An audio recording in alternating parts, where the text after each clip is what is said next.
तो वे 38 national games GPS और director general हैं, सीईओ हैं बिहार स्टेट स्पोर्ट्स अथॉरिटी के।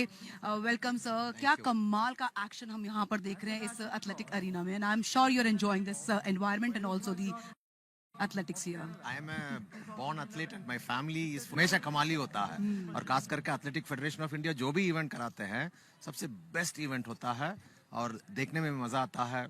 और हम हर इवेंट का मजा उठाते हैं। रविंद्र जी, अभी हाल ही में पिछले वर्ष जो है आपने वॉलीबॉल लीग का भी आयोजन किया था। बिहार बहुत अग्रेसिवली और बहुत प्रोग्रेस कर रहा है स्पोर्ट्स में, and now youth games, Khelo India youth games is also coming to Bihar. बहुत बड़ा अचीवमेंट है बिहार के लिए ये खेलों में इतनी जल्दी और इतना आगे आना।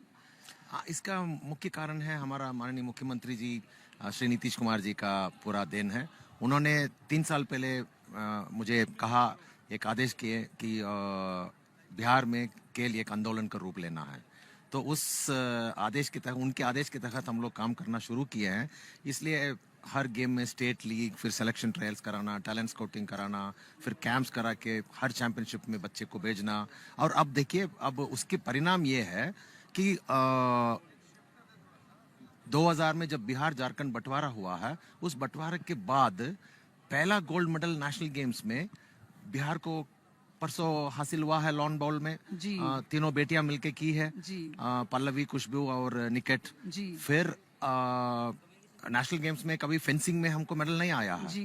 पहली बार फेंसिंग में आकाश ने सिल्वर मेडल लाया है, तो ये भी हमारे लिए बहुत बड़ा उपलब्धि है। और एक और बात मैं कहना चाहूंगा कि बिहार कभी मेडल टैली में नहीं रहता था नेशनल गेम्स का। गुजरात नेशनल गेम्स में हम लोग 2 ब्रॉन्ज से शुरू किए और गोवा में हम लोग 9 मेडल्स पाए हैं, 2 सिल्वर और 7 ब्रॉन्ज। लेकिन अभी नेशनल गेम्स में आज तक का हम 11 मेडल ले चुके हैं और उसमें 1 गोल्ड और 6 सिल्वर और बाकी ब्रॉन्ज है। तो और 3 दिन है, अब देखा जाएगा। और आपने जिक्र किया लॉन बॉल्स का। हम कल देख रहे थे परसों जो लॉन बॉल्स हुआ था, बिहार के लिए बहुत बड़ा अचीवमेंट है कि आपने जिक्र भी किया है कि 25 साल बाद जी गोल्ड मेडल लाना राष्ट्रीय खेलों में। पहले तो इन खेलों का काफी समय से इंतजार था, 7 साल बीच में खेल नहीं हुए, अब वापस आए हैं, कंटिन्यूएशन में हो रहे हैं, तो एथलीट्स के लिए बड़ा अचीवमेंट है। और बिहार के लिए तो आपने जिक्र कर ही दिया है, 25 साल बाद वो स्वर्ण पदक, अब वो मेडल्स टैली में चमक रहा है। बिल्कुल चमक रहा है और ये तो शुरुआत है। और अगला नेशनल गेम्स में हम लोग और सोना से चमकेंगे। और फेंसिंग हम रविंद्रन जी, अभी इस समय हम एथलेटिक अरीना में है, ट्रैक एंड फील्ड इवेंट्स देख रहे हैं। हाई जंप में भी मुझे एक खिलाड़ी नजर आ रही है वहां पर बिहार की। क्या लगता है क्या होगा बिहार के लिए इस इस फील्ड इवेंट में? हाँ जी, ये हेप्टाथलन इवेंट चल रही है, इसमें 7 इवेंट्स होता है। तो उसमें एक इवेंट हाई जंप है। मेरा उम्मीद है निशी कुमारी से वो अच्छा प्रदर्शन करेगी। ऑलरेडी वो अंडर 23 नेशनल्स जब अभी हाल में भुवनेश्वर में हुआ था, गोल्ड मेडल जीती है और हमारा उम्मीद है वो मेडल जीत सकती है। बहुत छोटी बच्ची है, अभी अभी उसके पास उम्र बहुत है। आज नहीं है तो 2-3 साल के बाद निशी को आप एशियन गेम्स में मेडल जीतते हुए देख पाएंगे। बहुत बड़ी बात है कि इतना बड़ा जो है रास्ता उनके लिए खुल गया है।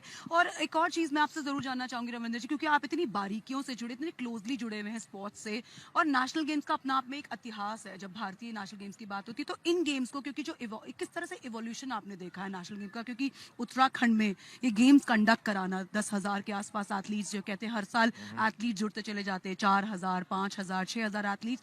तो इन गेम्स को आप किस तरह से देख रहे हैं? वो कह रहे हैं ना कि संकल्प से शिखर तक का सफर किस तरह से नजर आ रहा है? और एक और इन लोगों का स्लोगन है, मुझे अच्छा लगा कि देवभूमि से खेल भूमि तक। खेल भूमि जी, तो सही में देवभूमि खेल भूमि बन गया है। और हम पिछले 10 दिन से यहाँ हो और बिहार की टीम की ओर से मैं बता सकता हूँ, हमें कोई दिक्कत नहीं हुआ, हमारा किसी टीम को दिक्कत नहीं हुआ। खाने पीने में, रहने में, आने जाने में और गेम्स में पार्टिसिपेट करने में बहुत अच्छा व्यवस्था है। हम लोग काफ़ी खुश हैं इस आयोजन से। और हमारा बच्चे भी अच्छा प्रदर्शन भी कर रहे हैं, इसलिए हम डबल खुश हैं। और सिर्फ एथलीट्स के लिए नहीं, क्योंकि जैसे हम कह रहे हैं कि 10,000 नॉट ओनली एथलीट्स बस ऑल्सो द ऑफिशियल्स, अलग टेक्निकल कमेटी, इतने सारे लोगों को इतना अरेंजमेंट करना, इतने बड़े मैसिव साइज में इतना बड़ा स्पोर्टिंग एक्स्ट्रावेगेंजा कंडक्ट करना ऐसे चैलेंजिंग सिचुएशन में, अपने आप में उत्तराखंड के लिए बहुत बड़ी बात होगी जरूर। Definitely I will agree with your point. मैं सहमत हूँ आप जो कह रहे हैं। और इसके लिए बधाई के पात्र हैं उत्तराखंड सरकार, माननीय मुख्यमंत्री जी और यहाँ का जो ऑर्गेनाइजिंग चेयरमैन साहब है अमित सिन्हा जी, सब लोग काबिल तारीफ है। और इंडियन ओलंपिक एसोसिएशन का जो प्रेसिडेंट है पीटी उषा मैडम और उनकी सारे team, they all have worked together and they have made it a successful event, no doubt about it. और हमने जितने भी जो डेलीगेट्स हैं या जो ऑफिशियल्स हैं जो जुड़े हुए हैं करीब से, जब भी उनसे बात की उन्होंने सिर्फ ये सिखाया कि नेशनल गेम ना आपको स्पोर्ट्समैनशिप जरूर सिखाएगा, क्योंकि यहाँ पे खिलाड़ियों को इस स्टेज पर, इस प्लेटफॉर्म पे परफॉर्म करने का जो मौका चाहिए था ना, अब वो मौका उनको लगातार बार बार मिल रहा है। ये बहुत जरूरी था कि लगातार ये गेम्स होते रहे। हाँ बिल्कुल, नॉट ओनली नेशनल गेम्स में, तो इसमें ये भी जिक्र करना चाहूंगा खेलो इंडिया गेम्स। जी जी बिल्कुल। उसमें खेलो India youth games, Khelo India para games, Khelo India university games और इतना सारा गेम्स हमारा भारत सरकार ने इंट्रोड्यूस करा के एक खेल का माहौल पूरा भारत में बना दिया।